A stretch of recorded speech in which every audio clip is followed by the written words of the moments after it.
อ้าวมาอีกแล้วพี่น้องเลยเนาะสบายดีสวัสดีเด้อเป็นอีกหนึ่งครอบครัวนี่ก็ดิเนาะมาฮอดเถียงกระแมนเฮือนกระแมนเนาะสัตว์อันนี้แถวนี้เฮ็ดละอันน่ะบ่แม่นดอกกระเจียวสิออกลายเนาะ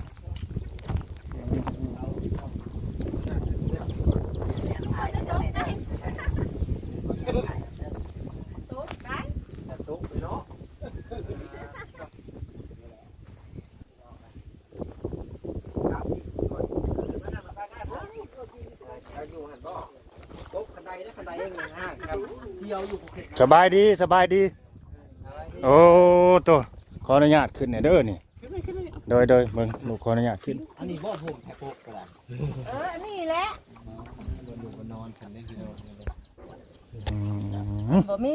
นี่ได้จ้ะมันทุกระวังเด้อระวังไม่ตกได้ไม่ถูกเพิ่นเลยมันบ่มีได้จ้ะ แนวนี้เลยตินี่แหละคือตาเห็นนี่แล้วกินน้ำส่างเนาะน้ำชาก็บ่หาบเอาอยู่ปูนโดยน้ำกินบ่นี่ฮะน้ำกินน้ำกินอันนี้น้ำกินเฮาบ่แม่นน้ำบ่ทันได้กินน้ำบ่ทันได้กินน้ำบ่ทันได้กินเอ้าคือนอนกันผู้นอนอยู่นอกอยู่ในก็มีบ่นี่เอาลูกชายเฮาเนาะเฮาสิไปแนวใดอันนี้ไปโลดอะไรเนาะคะแนนนี่ลำปอง เดี๋ยวเฮาสิอยู่ข้างๆเห็นลำปองเราก็ได้เนี่ยบ่ถล่มก่อนเนาะเดี๋ยวถามสื่อถามเชียงเพิ่นก่อนเนาะพี่น้องเคลียร์พื้นที่ก่อนนั้นบ่มีบ่อยู่โอ้บ่นอนเย็นเนาะนี่เนาะสุดยอดเลยคือทางเอื้อยบ่หรือจะเอิ้นแม่เนาะพี่น้องถามอายุเพิ่นก่อนจักปีเนาะอันนี้อายุจักปีเลยจ้ะ40เอิ้นแม่ก็ได้แม่ก็ได้เนาะโดยเอิ้นแม่ยันว่าละเฒ่าพี่น้องชื่อว่าเฒ่าเนาะเดี๋ยวมาเจอโหเอื้อยเนาะเฒ่าแห้งปานนั้นบ่บัดเจือมาเอิ้นเกาะชื่อเจ้าน่ะเอ้ยงาอายุจักปีเนี่ย40ปี40อยู่จักคนนี่โชค3คนลูกพ่อพ่อแม่ลูกพ่อแม่ลูกนี่แหละโอ้เว้าลูกพ่อรถห้วยคือว่ากลับหน้ากลับหลังแค่เนาะพ่อแม่ลูกเนาะอยู่กัน3คน3คนอันนี้คือเฮือนเจ้าบ่นี่นะว่าเฮิรนก็แม่นว่าเทงหน้าก็แม่นอยู่ตลอดค่อยแรงค่อยฝนค่อยแรงค่อยฝนจะปีได้อยู่นี่โอ้ยหลายปีแล้วเนาะเงินฮอดว่า10 ปีอยู่กว่าแล้วเนาะเงินเนาะกว่าแล้วถ้ามาอยู่ในนี่นะสรุปแล้วมี2ผัวนี่จะอยู่ในนี่เนาะหลายโคเลยเขาอยู่คุณเมิดเขาได้เขามีแล้วเนาะเงินเป็นยังจังว่าพากันมาอยู่ในนี่อยู่น้ำไหน้ำหน้าบ่อยู่น้ำไหน้ำหน้านี่หน้ากะแล้วว่ายามแรกแหละเขาเมื่อนอนบ้านนอนเมืองนำเขานั่นนี่บ่เขาอยู่ไปแล้วค่อยผลบ่มีเฮือนเนาะเขาบ่มีเฮือนไม่เฮือนบ่มีดินนี่อยู่บ้านบ่มีแหละดินก็ได้เดนึงพ่อแม่บุกแล้วก็แล้วนะเช่นอะไรเขาก็อยู่แถวหน้านี่แหละสบายมันจะดำก็ดำโลดเอารถเอาล่างมาให้จะดำเอาน้ำพ่อน้ำแม่นี่แหละเอาน้ำพ่อน้ำแม่ยืมเพิ่นดำน้ำเพิ่นแล้วก็ดำเอาพระเจ้าหลายพ่อนาพ่อนานี่นะหลายจังได้ปีนึงจักซอกโอ้ยเท่า10 ปลาย10 ปลายกุ้มกินอยู่บ่ก็มันบ่กุ้มนี่แหละถ้ามันหมดแต่ไปหามาได้ใช้ซื้อกินหายืมกินหาซื้อกินยืมกินหาเงินแนวใดกูมึงกูบ่มีแหละลูกก็บ่มีบ่จักทางหาเด็ดๆนี่บ่มีให้ไข่มดแดงขายบ่เฮาบ่ได้ไปหั่นเป็นไปก็บ่ได้กินได้เท่าละเม็ดเท่าละน้อยไม่ใช่พ่อกินบ่โดยว่าขายก็สิพ่อขายแล้วหาไข่มดแดงหาดอกกระเจียวขายนั่นนี่โอ้ยดอกกระเจียวท่านเนาะยังพันออกเนาะฝนตกเนาะฝนบ่ตกมันก็เด้งกระดุมแบบนี้เลยนอนแบบนี้เวลาฝนตกดำลงบ่เปียกหมดบ่บ่เป๊ะกับเป๊ะครับเอาพยางข้างเงาอันนี้เขาเรียกว่าปีกแป้นได้นี่ที่ปูแป้นดีๆบ่มีบ่เอื้อยมีก็คือบ้านเลยค่ะเพราะบ่มีเงินซื้อโอ้ยอมีไม้มีตอกแล้วบ่ได้เลื่อยได้ยังบ่บ่มีก็ได้ไม้ก็ได้น้อยอยู่หั่นน่ะเอาไปทางเลยยังน้อยมันยังน้อยเนาะยังน้อยแบบนี้เลยก็คือมันใหญ่เฮาก็บ่มีเงินสิเลื่อยอีกเนาะบ่มีเงินอีกจะมาใช้จางหมู่อีก ก็แม่น จังไดเนาะพี่น้องเนาะ คันบ่มีแล้วมันหักลำบากไปเบิด เอ เล อย ลำบาก อืม แต่ปัจจุบันนี่เข้าหน้ามันยังจักชอบเขาว่าได้ทิศปลายชอบนะ โอ้ยหมดเลยได้เฮาซื้อกินได้ ซื้อกิน เออ ชอบหนึงเท่าใดเนี่ยนะ ชอบ700,000ผู้ โอ้ย ซื้อเทื่อละจักอันโล เพิ่นละ ซื้อเป็นเป๋า ซื้อเป็น เป่าบ่ เออ ชอบหนึง700,000 ข้าวสารเด้ 50โล ประสานเนาะ 50โล สมมุติเราซื้อชอบหนึงในกลุ่มละจักมื้อบัดนี้ โอ้ย ตา ได้ มคน บ่ กิน ประมาณเดือนนี่แหละ ก็ถือว่าโดนเติบอยู่เนาะ เออประมาณเดือน อืม แล้วลูกกับพัวเพิ่นไปใช้ตอนนี้ใช่นี่ เฮ็ดเวียกบ่ ลูกไผ ลูกเจ้าอะไร เพิ่นไปใช้เดี๋ยวนี้ ลูกเฮาน่ะไปเฮ็ดงานอีตลาเฮานะ เอ อื อ มไปเฮ็ด แล้วผู้นั้นแหละเอาเงินกะ พอได้ใช้น้ำลูกแล้วชื่อเขาของบ่ พอได้กินน้ำ เพิ่นไปเฮ็ดงานหยัง โชนโก้ย มีลูกสาวหล่ะบ่ เออ เฮ็ดอยู่ใช่น่ะ อยู่ที่ไหนเฮาก็บ่จัก อยู่ลาวเฮานี่บ่ อยู่ลาวนี่ อืม ประเทศโชน แถวเซโปนบ่จักเนาะสวนกล้วยนี่ แล้วเอาจีน สวนกล้วยน้ำจีนน่ะ เออ ส่วนใหญ่มันจะมีแถวเซโปน หรือว่าอัตตปือผู้บ่ หรือว่าอยู่ใต้บ่ ยันแหวนแหละเฮาก็บ่ฮู้ อ้าว บ่ได้พูดแล้วมา ลูกไปลูกไปเฮ็ดเวียกซะยังบ่ฮู้จำบาดนี่ ไปยังน่ะ เพิ่นว่า มาสัมภาษณ์ มาสัมภาษณ์ตะทุกข์ยาก เดี๋ยวก่อน ได้พักกระโดด ได้ทะพักกระโดน เอามากินกับหยังบาดนี่ บดแดงเท่านั้นแล้ว จะมา เอา แดง ตำบ่แดงมาตำชุ่ม มาห้องมาแดงบ่ เอามาเมี่ยงบดแดง แม่เลย ไปหาอยู่หากินกับบ่ได้เนาะ แม่เลย นี่แหละครอบครัวเงินซานกันเนาะพี่น้องอ้ายยังสื่อเจ้าบัตรยังบ่ได้ถามสื่อเลย ใจใจ ไอ้ใจ ใจ ไอ้ใจกับเอื้อยยังค่อยลืมสื่อเอื้อยเลย ง่าซื้อเฮาน่ะง่า ไอ้ใจกับเอื้อยงา อายุพอๆกันบ่ แม่เลย อ๋อ คือตั้งเอื้อยแล้ว40เนาะ บ่หอด แล้วว่า40 ได้เฮาได้น้ำใบนั่น40ได้ สิบ 92 82 92นี่เขายังบ่หอดที่เนาะ ก็มีให้พ่อแม่พี่น้อง FC ไล่เบิ่งเนาะพี่น้องบ่แอนกับ บ่ ปีกคือกัน ไล่เบิ่ง 82 92 92นี่น่ะมันก็บ่หอดนะ40น่ะ กะบ่ฮู้ว่าฮอดหรือบ่ฮอดเนาะพี่น้องก็มีแต่ว่าลบเบิ่งเนาะ แม่ คือทั้งอ้ายอันเท่าไหร่ซะ 92อ่ะ 92คือกันโอ้แสดงว่าซ้ำกันซะนี่ รุ่นเดียวกัน รุ่นเดียวกัน เฮาเห็นพวกกัน อ๋อ เห็นรุ่นเดียวกั โอ้ นเลยก็เลย สงสัยเพิ่นผู้แลมักหักกันตั้งแต่เฮียน มัน อยู่ ทำ นำ กั กัน น ยามเฮียนพุ่นเนาะ ก็เลยมาสู่ชนอันเอาชีวิตอยู่นํกันเนาะ 192 ลบบ่รู้บ่าวลาว92ลบ2มา25 มันก็ประมาณ37 38นี่แหละน่าจะ อืม ไปหากินก็ใส่ชุดผ้ากระเตี้ยวไปสิเลยบ่ไปนะ แม่แล้ว ถูกจำมันเหี่ยกลางทางบ่ มันหอน ฮ้อนเนาะ ไปนี่ก็เซ่ได้จ้ะ ทิม ลงไปนี่ก็เซ่เฉพาะ 33ได้อ้าย92มีแต่33บ่ฮอด40 บ่หอดบ่หอด 33หมด2คนเนาะ แต่ พี่ มั น้ น อง อยู่นะคนมันก็คนมันทุกข์ยากเนาะมันก็แบบคน แม่น ก็เลยแบบคน แล้ว แก่ เอากันหน้าตาไปก่อนว่าเป็นซื่อซะ ปล่อยโตแล้วคนทุกข์ยากนะแบบสู้ชนเนี่ยนี่มันก็เลยแบบ โยมเบิ่งเขาอยู่วัดเช้านี่กว่านี่ อ๋อ ปาดไม้ยังบ่เป็นได้นี่ ปาดไปยังบ่เป็น เฮาเฮ็ดนี่ได้ ปาดไอ้จักจะจะติดบ่เป็นได้ อ๋อไม่นี่ก็ไปเก็บเขามา เก็บเข้ามานี่ก็ได้ อ๋อ แต่อายมีจ่ายเฮาไปปาด เฮาบ่มีเงินซื้อน้ำมันซื้ออีหยังบ่ครบปานนั้นจะมาปิ แม่ เงิน น พอได้อยู่แต่ว่าเงินซื้อน้ำมันครับเจ้าของปาดบ่เป็นนี่น่ะมันบ่มีเงินจ้างกับเจ้าได้บาทนี่ คือผ้ากระแตะนี่ก็บ่มีเงินที่ใช้เลยเนาะ บ่มีแล้ว เอาอันผ้านี่คั่นมันอยู่บ่ฝนบาด ก็บ่อยู่แล้ว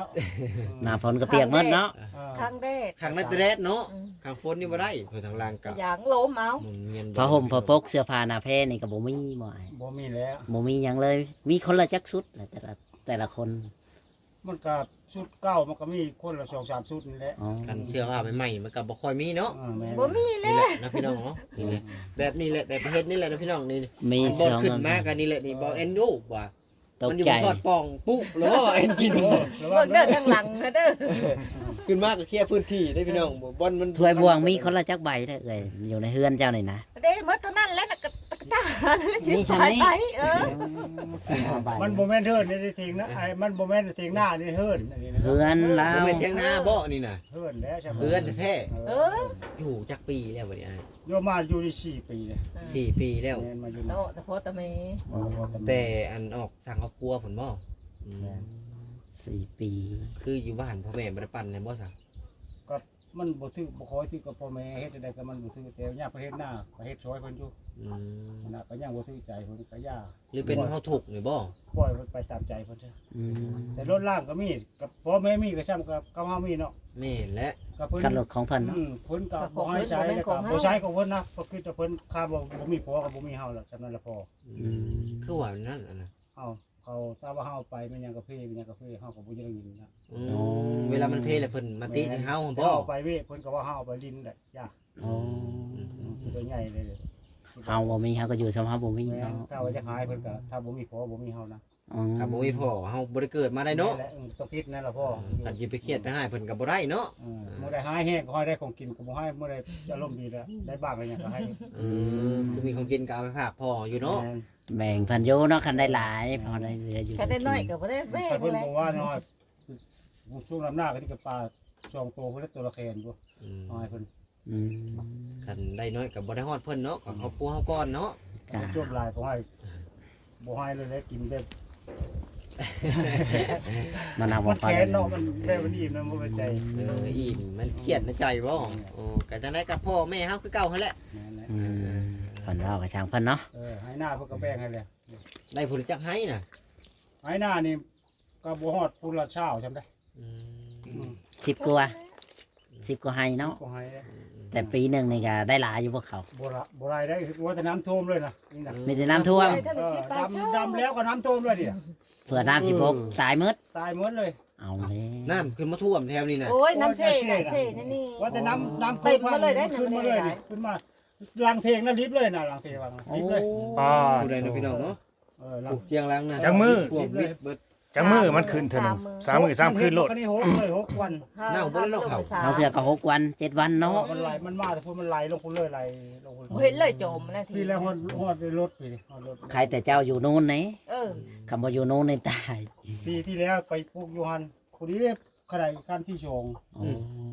ก็เลยบูบ่ได้ปบขึ้นมาอยู่พี่ ปลูก บาด ขึ้ นี้ นมาอยู่พี่บ่ได้แต่ฮอดวงรถ ในกลางค่ำกลางคืนนี่เอาไฟนี่ให้ไตบาดนี้นะ ไฟโคม ไอ้โค โค ม มนี่แหละคือการกับครอบครัวพ่อเพิ่นเลย เออโคมนี่แหละนี่ บ่ได้เดินแจ้งแล้วก็บ่ได้ใต้ แล้วใครได้แต่ว่ามีลูกน้อยถ้ามีลูกน้อยสิจิหาย มีลูกน้อยนี่แล้วเลยเนาะ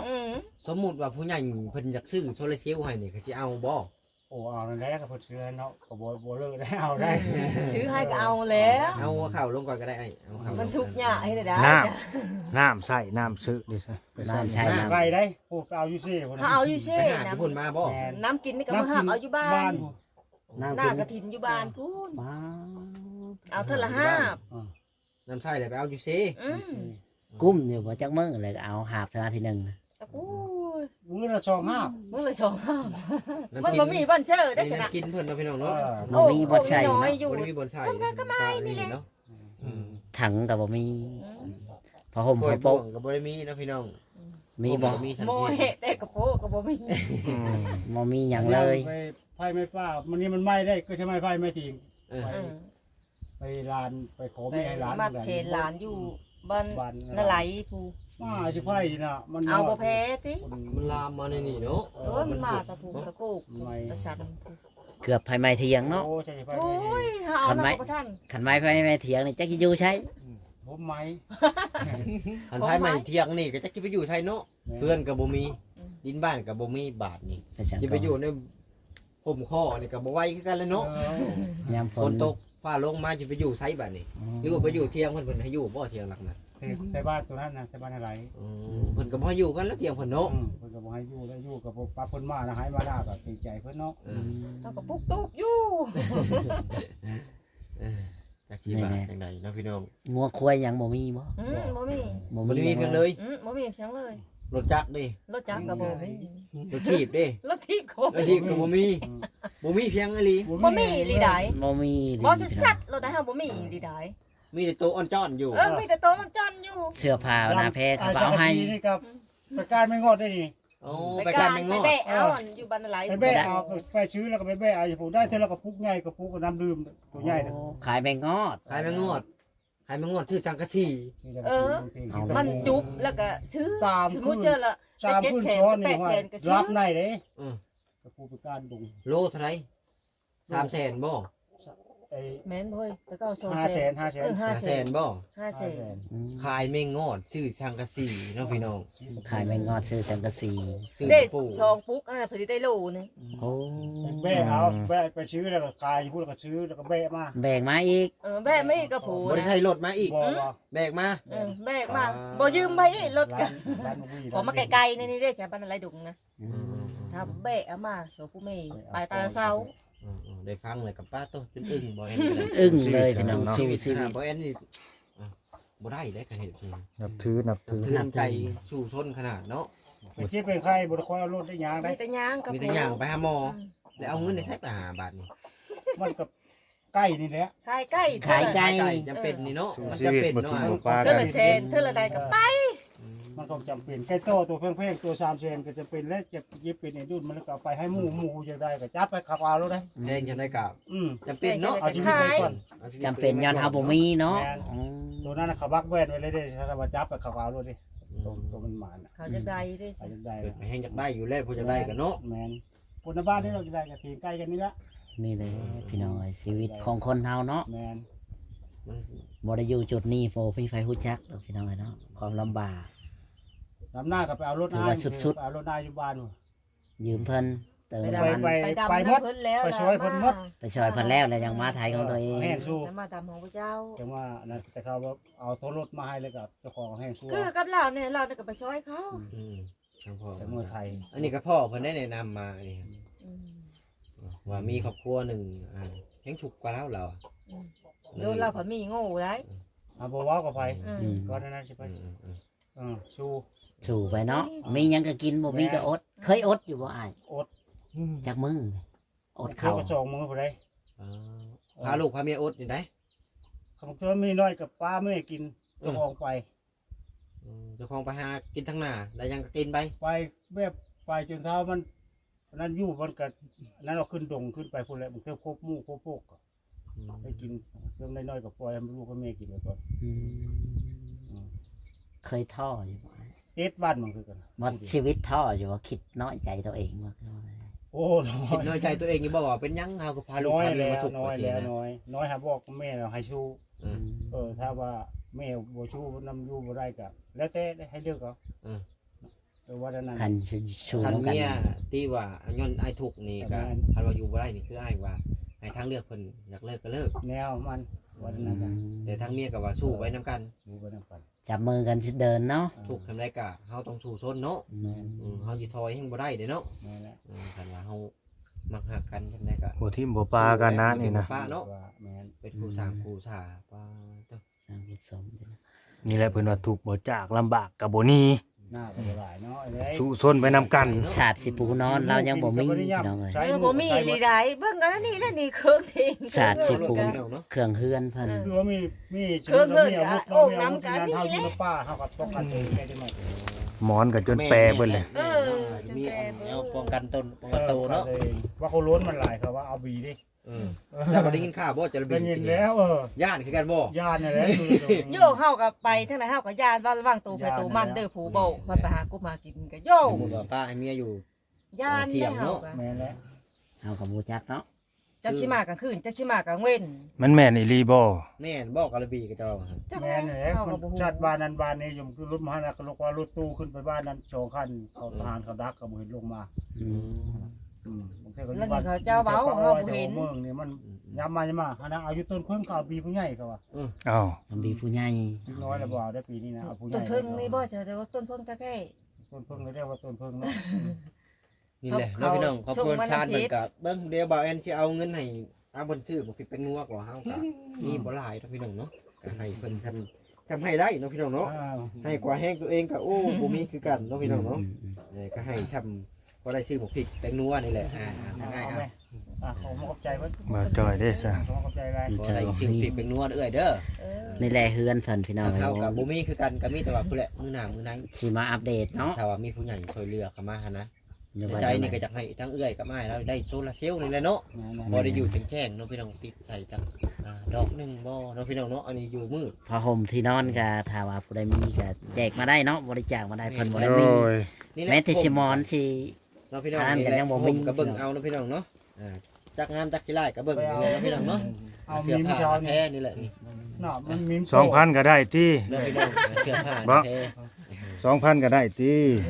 ต้องพันก็ได้เนาะ เออ อยู่ใน เงินบ่หลายเด้ซะ อยู่ เพิ่ง แน่ มาบอกเลขบ่นี่น่ะ นี่มันเฮ็ดเช้านี่เอาบ่ได้จังขึ้นโกไม้พวกเอาไปตูนโกไว้เลยมันเห็น น้ำเพิ่งเดือนห้าบ่ ฮะ น้ำเพิ่งเดือนห้า มิ ไว้ มได้ เอาไว้ให้บ้องเล่าเลยเด้อ มิม เอาเด้อน้ำจิตน้ำใจเด้อสวยกันเนาะ ใจพี่น้องเนาะ กำลังคิดน้ำใจเล็กๆน้อยๆจากเฮานี่แหละเฮาก็บ่ได้มีหยัง ขอมาขอบใจหลาย เฮาก็อีตนสงสาร